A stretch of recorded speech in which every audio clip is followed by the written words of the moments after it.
Nurses. What's the most absurd injury explanation a patient gave you that was completely true? I've been an ER nurse for 12 years. I've seen everything. Chainsaw accidents, superglued fingers, heads stuck in fences. You develop a sixth sense for when patients are lying. So when Garrett walked in at 3 a.m. with a dislocated shoulder, claiming he'd been attacked by a mannequin, I was already filing it under drunk idiot did something stupid. He was maybe 25, wearing a security guard uniform that looked like it had been through a blender. His right arm hung at an unnatural angle, and he had scratches covering his face and neck. Let me guess, I said, starting his intake form. You fell down some stairs? No, ma'am, I was attacked by a mannequin. I looked up from my clipboard. He was completely serious. A mannequin? Like a store display? Yes, ma'am. At the department store where I work nights. Thing came out of nowhere. I'd heard some creative lies in my time, but this was new. I called Dr. Patterson over to examine the shoulder. While he worked, I tried to get the real story. Garrett, it's okay. Whatever really happened, we're not here to judge. Did you fall off something? Get in a fight? He winced as the doctor manipulated his arm. I'm telling you the truth. I was doing rounds around 2:30, walking through women's section. Everything was normal. Then I heard this crash. Dr. Patterson raised an eyebrow but kept working. When I turned around, this mannequin, blonde one in a red dress,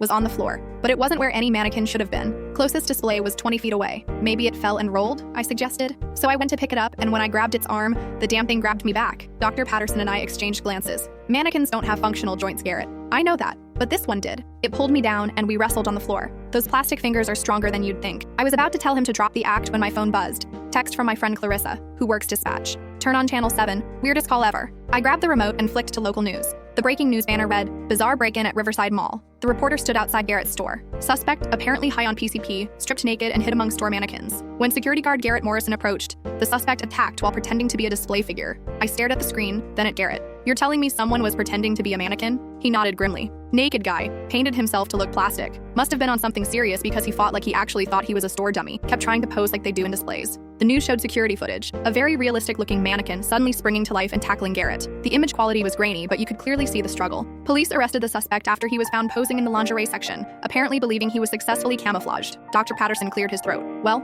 that's a first. Your shoulder's definitely dislocated, but we can pop it back into place. As I prepped Garrett for the procedure, I had to ask, how long was he just standing there? Security cameras show at least 4 hours. I walked past him 3 times during my rounds. Perfect pose, perfect stillness. If he hadn't knocked over that other mannequin trying to change positions, I never would have noticed. What gave him away? Garrett grinned despite the pain. Mannequins don't sweat, and they definitely don't breathe. After we fixed his shoulder, Garrett's manager arrived with the police report. The mannequin burglar had planned to hide until the store opened, then walk out with merchandise. He'd spent days studying mannequin poses and practicing holding still for hours. The weird part, the manager said, is that his disguise actually worked. Our overnight cleaning crew dusted around him twice. 3 weeks later, Garrett came back to thank us. He'd become a local celebrity. The store gave him a raise and put his picture in the employee newsletter. Any more mannequin attacks? I asked. He laughed. No, but I definitely look twice at every display now. Turns out when someone's high enough on PCP, they can hold a pose for hours. Who knew? I filed his case under truth is stranger than fiction. Sometimes the most absurd explanations are exactly what happened.